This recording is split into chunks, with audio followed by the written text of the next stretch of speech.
Hello students, welcome back to my channel. আজকে আমি তোমাদের যে টপিকটা পড়াবো সেটা হলো ক্রোমোজোমের structure, the structure of chromosome or ক্রোমোজোমের গঠন।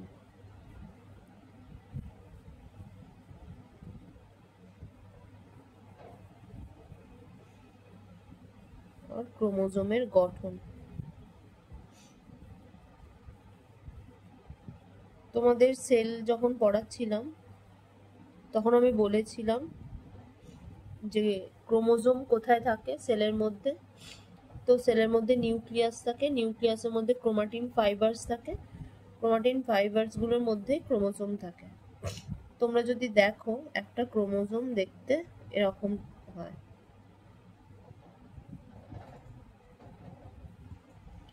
আচ্ছা, বলে দিই, এরকম আঁকলেও ঠিক, যদি এরকম আঁকো সেটাও ঠিক। তো ক্রোমোজোমের কোনো কোনো সময় দুটো বাহু থাকে, রেপ্লিকেশনের পরে এর চারটে বাহু হয়েছে। তো এই যে দেখছো এটা একটা ক্রোমোজোমের স্ট্রাকচার। মাঝখানে যে গোল যে জিনিসটা আছে, যেটা চারটে ক্রোমোজোমের বাহুকে ধরে রেখেছে, সেটাকে বলা হয় সেন্ট্রোমিয়ার। এই যে এগুলো দেখছো এগুলোকে বলা হয় ক্রোমাটিড। দুটোই এক একটা chromatid. Okay, this is centromere and this is chromatid or chromosomal আর্মও বলতে পারো। Chromosomal arm.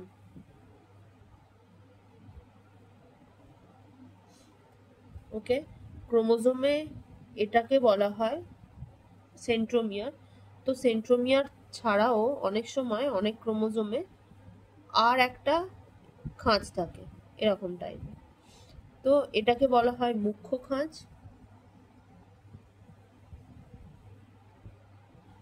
এটাকে বলা হয় গৌণ খাঁজ।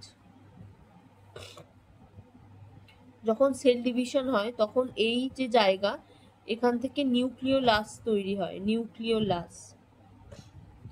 নিউক্লিওলাস তৈরি হয়, তাই জন্য এই জায়গাটাকে বলা হয় NOR or nucleolar organizer region. Okay, this is very important. আচ্ছা, এই গৌণ খাঁজের পরে যে পোর্শনটা থাকে, এখানে যদি গৌণ খাঁজ থাকে, এর পরের যে পোর্শনটা থাকে সেটাকে বলে স্যাটেলাইট। স্যাটেলাইট।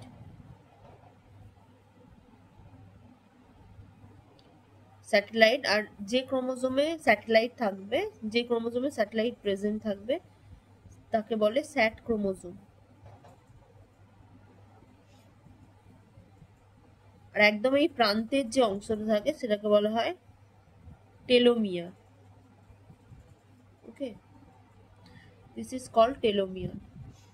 তাহলে ক্রোমোজোমের স্ট্রাকচার যদি গঠন বর্ণনা করতে বলে বা স্ট্রাকচার এক্সপ্লেন করতে বলে, তাহলে প্রথমে এই ছবি, এরকম একটা ছবি বা এরকম একটা ছবি আঁকবে, লিখবে যে ক্রোমোজোমের এই চারটে বাহু যেখানে সেন্টার থাকে তাকে বলে মুখ্য খাঁজ বা সেন্ট্রোমিয়ার। আর ক্রোমোজোমের এইগুলোকে বলা হচ্ছে ক্রোমোজোমাল আর্ম বা ক্রোমাটিড। তারপরে ক্রোমাটিড ছাড়া, মুখ্য খাঁজ ছাড়াও ক্রোমোজোমে আরো একটা এক্সট্রা খাঁজ থাকে যাকে বলে গৌণ খাঁজ। এই জায়গাটি নিউক্লিওলাস তৈরিতে হেল্প করে সেল ডিভিশনের সময়, তাই জন্য একে NOR বা নিউক্লিওলার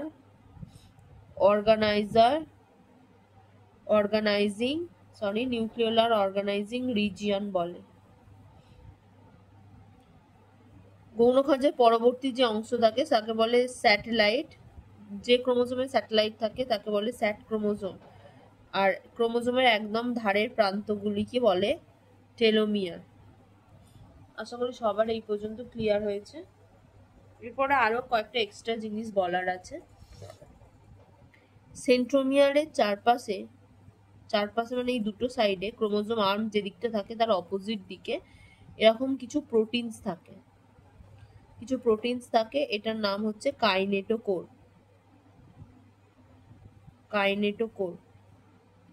বাংলাতেও কাইনেটোকোর, ইংরেজিতেও কাইনেটোকোর।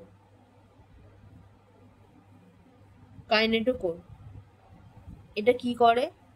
যখন সেল ডিভিশন হয়, তোমাদের ছবি এঁকে দেখিয়েছিলাম যেরকম ভাবে বেম তন্তুর ফর্মেশন হয়, আর ক্রোমোজোমগুলো এরম ভাবে অ্যাটাচ থাকে। তো এই যে বেম তন্তুর সাথে ক্রোমোজোমের যে অ্যাটাচমেন্ট সেটাতে হেল্প করছে এই কাইনেটোকোর। তো কাইনেটোকোরের ফাংশন হচ্ছে এটাই, এই যে বেম তন্তু আছে, বেম তন্তুর সাথে ক্রোমোজোমটাকে অ্যাটাচ করাতে হেল্প করছে kinetochore. This is very important function. What is kinetochore and function of kinetochore? Function of kinetochore. Next আমি তোমাদের যেটা বলবো সেটা হচ্ছে টাইপস অফ ক্রোমোজোম।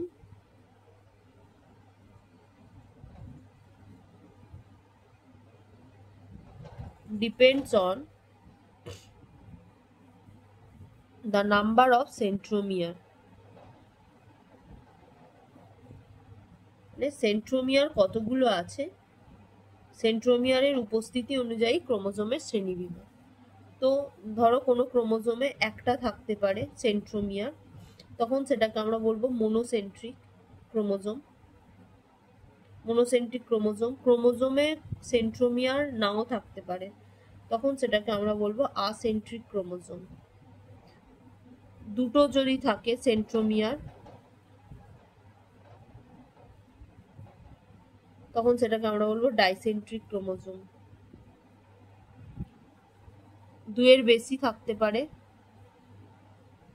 তখন সেটাকে আমরা বলবো পলিসেন্ট্রিক ক্রোমোজোম।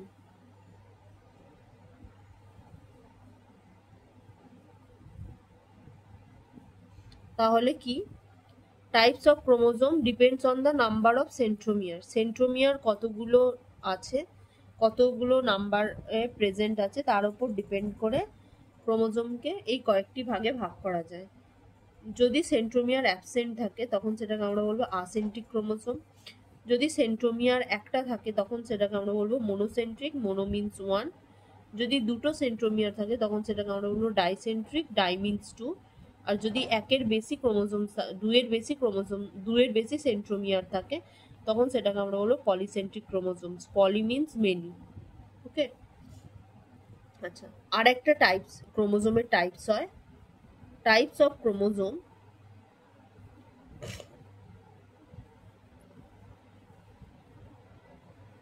ডিপেন্ডিং অন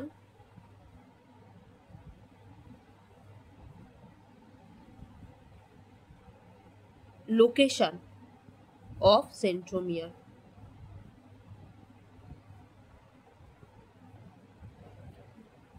সেন্ট্রোমিয়ারের অবস্থান অনুযায়ী ক্রোমোজোমের শ্রেণীবিভাগ। সেন্ট্রোমিয়ারের অবস্থান অনুযায়ী, এটা ছিল নাম্বার অনুযায়ী, এটা হচ্ছে অবস্থান অনুযায়ী। তো যদি দেখো এটা হচ্ছে চারটে টাইপসের হয়। সেন্ট্রোমিয়ারের অবস্থান অনুযায়ী ক্রোমোজোম চারটে টাইপের হয়। প্রথমটা হলো মেটাসেন্ট্রিক, নেক্সট আসছে সাবমেটাসেন্ট্রিক,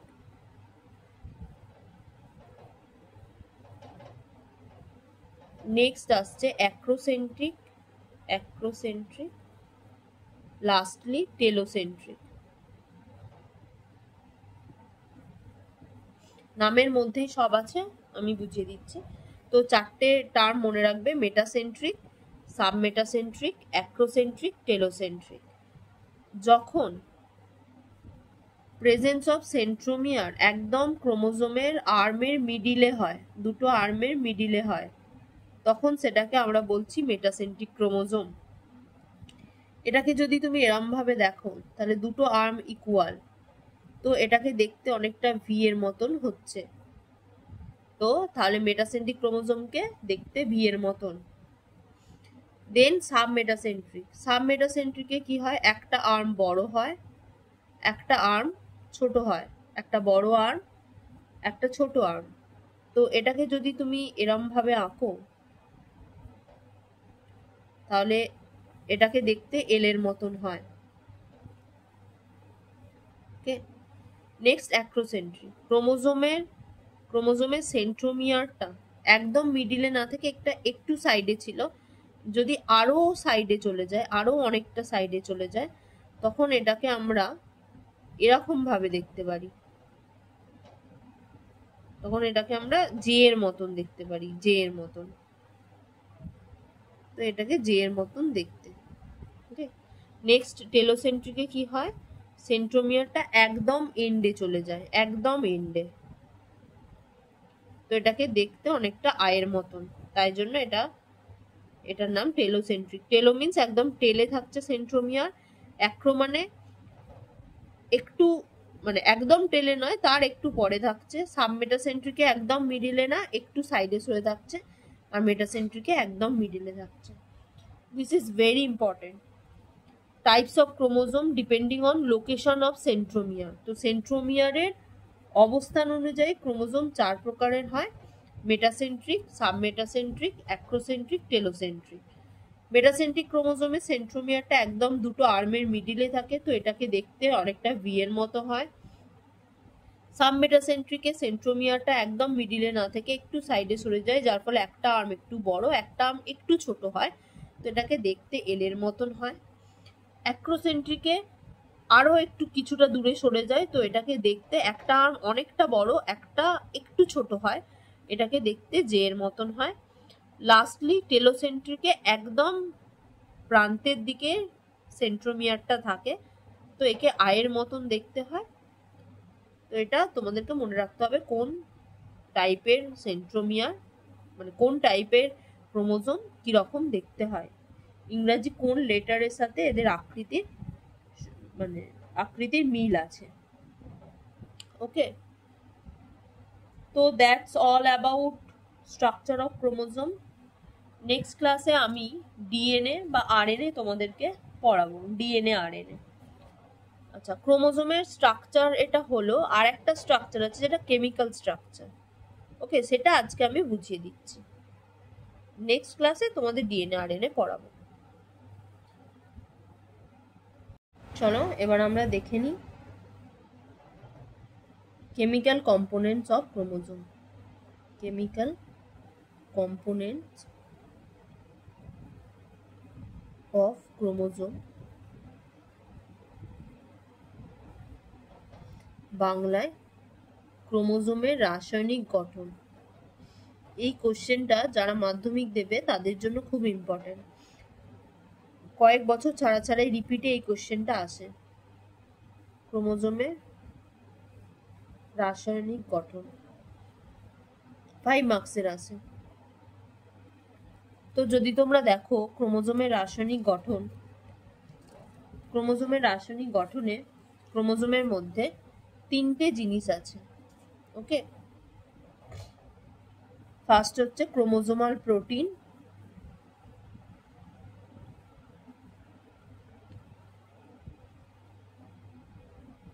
নেক্সট হচ্ছে মেটালিক আয়ন্স, নেক্সট হচ্ছে নিউক্লিক অ্যাসিড। নিউক্লিক অ্যাসিডকে বাংলাতে নিউক্লিক অ্যাসিডই বলে, মেটালিক আয়নকে ধাতব আয়ন বলে, আর ক্রোমোজোমাল প্রোটিনকে ক্রোমোজোম প্রোটিন বলে, ক্রোমোজোম প্রোটিন। তো এই 3টে জিনিস নিয়ে ক্রোমোজোমের রাসায়নিক গঠন তৈরি হচ্ছে। একটা হচ্ছে chromosomal protein, metallic আয়ন্স and nucleic acid.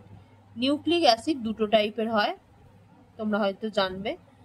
One is DNA and another one is RNA. DNA stands for deoxyribonucleic acid, deoxyribonucleic acid, and RNA stands for ribonucleic acid. Okay, তো নিউক্লিক অ্যাসিড দুটো টাইপের হয়, DNA and RNA. DNA stands for deoxyribonucleic acid, RNA stands for ribonucleic acid. And ধাতব ions হচ্ছে very less অ্যামাউন্টে থাকে, magnesium, calcium and ferrous. Chromosomal protein is of 2 types. One is histone, another one is non-histone. বাংলাতেও histone আর নন histone. তো হিস্টোনের মধ্যে থাকছে H1, H2A, H2B, H3 and H4. These all are histone proteins. And non-histone proteins are scaffold proteins. Just একটা নামই মনে রাখলে তোমাদের হবে, ওটা তো অতটা ইম্পর্টেন্ট নয়। স্ক্যাফোল্ড প্রোটিন, এটা মনে রাখলেই হবে। তো এইটুকু লিখে তোমরা কিন্তু 5 মার্কস পেতে পারো মাধ্যমিকে। তো আরেকবার দেখে নাও, কেমিক্যাল কম্পোনেন্টস অফ ক্রোমোজোমের মধ্যে কি কি আছে। ক্রোমোজোমের রাসায়নিক গঠনে 3টে মেন সাবস্টেন্স আছে। ফার্স্ট হচ্ছে chromosomal protein, then metallic ions or ধাতব আয়ন, আর নেক্সট হচ্ছে নিউক্লিক অ্যাসিড। ক্রোমোজোমাল প্রোটিন দুটো টাইপের হয়, হিস্টোন অ্যান্ড নন হিস্টোন। তো হিস্টোনের মধ্যে আছে H1, H2A, H2B, H3 and H4 হিস্টোনস। নন হিস্টোনের মধ্যে আছে স্ক্যাফল প্রোটিন। তো ধাতব আয়নসের মধ্যে আছে magnesium, calcium and ferrous. Nucleic acid দুটো টাইপসের হয়, DNA and RNA. DNA stands for deoxyribonucleic acid and RNA stands for ribonucleic acid. আরও একটা জিনিস যেটা খুব ইম্পর্টেন্ট, পরীক্ষার জন্য ভীষণ ইম্পর্টেন্ট, সেটা তোমরা দেখবে অনেকবারই পরে, ডিফারেন্স বিটুইন ইউক্রোমাটিন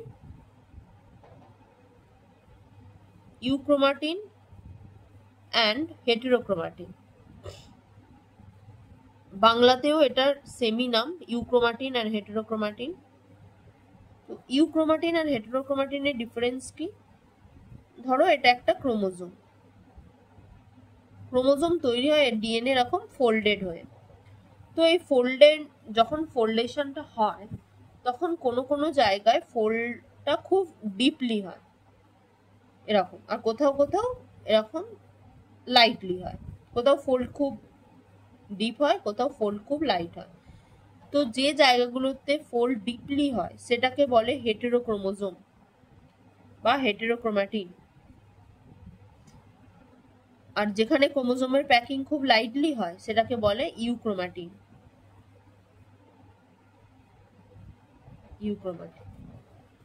যেহেতু এই জায়গাটা ডিপলি প্যাকড, তো এখানে যদি স্টেন করা হয় তাহলে হেটেরোক্রোমাটিন কি হয়? ডিপলি স্টেন্ড হয়। ডিপলি স্টেন মানে তুমি যদি কালার দাও তাহলে এই জায়গাটায় ডিপ কালার হবে। আর ইউক্রোমাটিন কি হয়? লাইটলি স্টেন হয়, মানে হালকা কালার হয়। আর যে মেন ডিফারেন্স সেটা হচ্ছে হেটেরোক্রোমাটিনে যে জিনগুলো আছে জেনারেলি সেগুলো ফাংশনাল এমআরএনএ প্রডিউস করে না। আর ইউক্রোমাটিনে যে জিনগুলো আছে তারা ফাংশনাল এমআরএনএ প্রডিউস করে। তো আমি আর একবার এখানে লিখিয়ে দিচ্ছি ডিফারেন্সটা যাতে তোমরা ঠিকভাবে বুঝতে পারো। Heterochromatin and euchromatin. Okay, heterochromatin, DNA are arranged, DNA are packed লিখতে পারো, DNA are highly packed in this region or coiled in this region। এখানে লিখতে পারো DNA are loosely packed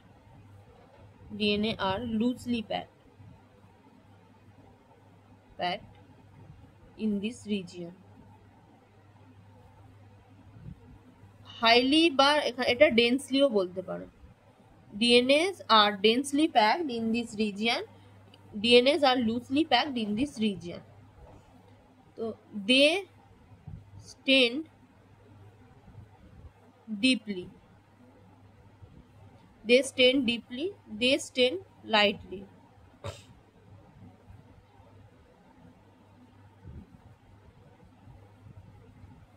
They produce non-functional mRNA।